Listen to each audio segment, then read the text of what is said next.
ಸಭಾಧ್ಯಕ್ಷರೇ, ನಾನೊಂದು ನಿಮಗೆ ಒಂದು ಹೇಳ್ತೀನಿ ಸಭಾಧ್ಯಕ್ಷರೇ. ಶಾಲೆ ಪರವಾಗಿ ಮತ್ತು ಇದು ನಿಮ್ಮ ಪರವಾಗಿ ಒಂದು ಕಂಪ್ಲೇಂಟ್ ಹೇಳ್ತೀನಿ ಸಭಾಧ್ಯಕ್ಷರೇ. ಏನ್ರಿ ಮುಖ್ಯಮಂತ್ರಿ ಸಭಾಧ್ಯಕ್ಷರೇ, ಶಾಲೆಯಲ್ಲಿ ಎಷ್ಟು ಇದು ಸಾವಿರ ಇದ್ದಾರೆ ಸಭಾಧ್ಯಕ್ಷರೇ? ನಮ್ಮ ಶಾಲೆಯಲ್ಲಿ ನಾವು 4 ಜನ ಟೀಚರ್ಸ್ ಅಮ್ಮ. ಒಬ್ರು ಗೌರ್ಮೆಂಟ್ ಶಿಕ್ಷಕರು, ಮುಖ್ಯ ಶಿಕ್ಷಕರು, 3 ಗೆಸ್ಟ್ ಟೀಚರ್.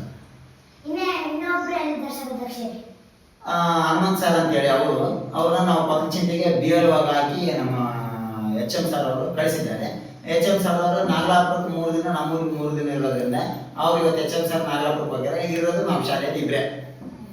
ಸರ್, ಮಕ್ಕಳ ಸಂಖ್ಯೆ 99 ಇದೆ ಸರ್ ಸಭಾಧ್ಯಕ್ಷರೇ. ನೀವು ಸಭಾಧ್ಯಕ್ಷರೇ, ನೀವಿರೋದು ಬರೀ 2 ಸಭಾಧ್ಯಕ್ಷರೇ. ಯಾರನ್ನ ಬಂದ್ರೆ BO ಅವರು ಯಾರನ್ನ ಬಂದ್ರೆ ಗಲಾಟೆ ಮಾಡೋದು ಜಗ್ಗಿ ಹುಡುಗರ ಸಭಾಧ್ಯಕ್ಷರೇ. ನೀವು ಆ BO ಅದೇನೇನೆ ಮಾಡ್ತಿರ್ತೀವಿ ಸಭಾಧ್ಯಕ್ಷರೇ. ಪಾಠ ನಾವು ಏನು ಕೇಳ್ಬೇಕು ಸಭಾಧ್ಯಕ್ಷರೇ? ಈ ಪ್ರಶ್ನೆನೂ ಸರಿಯಾಗಿದೆ, ಹೌದಾ? ಈಗ ನಮ್ಮ ಶಾಲೆಯಲ್ಲಿ ಇರೋದು 103 ಸ್ಟ್ರೆಂತ್ ಅಲ್ಲಿ 99, 99, 93 ಮಕ್ಕಳು ಬಂದಿರ್ತೀವಿ ನೀವಂತ, ಹೌದಾ? ಹೌದಾ ಇಲ್ಲ?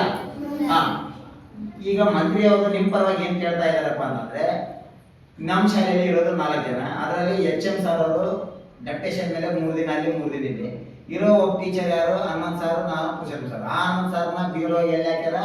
ಪಕ್ಕಚಿಂತೆಗೆ ಹಾಕ್ಯಾರ. ಅದಕ್ಕೆ ಮಂತ್ರಿ ಅವ್ರು ಏನ್ ಕೇಳ್ತಾ ಇದಾರೆ, ಒಬ್ಬರನ್ನ ಅಲ್ಲಿ ಹಾಕಿದ್ರೆ ಇರೋದೇ ನೀವು 2 ಉಳಿತೀರಿ. ಆ 2ರಲ್ಲಿ ಕೆಲಸ ನಿಮಗೆ ಹೆವಿ ಕೆಲಸ ಇದಾವ, ನಮಗೆ ಪಾಠ ಮಾಡೋರು ಯಾರು ಅಂತ ಪ್ರಶ್ನೆ ಕೇಳ್ತಾ ಇದ್ದಾರೆ. ಕ್ಲಾಸ್ ಹಾಕಿ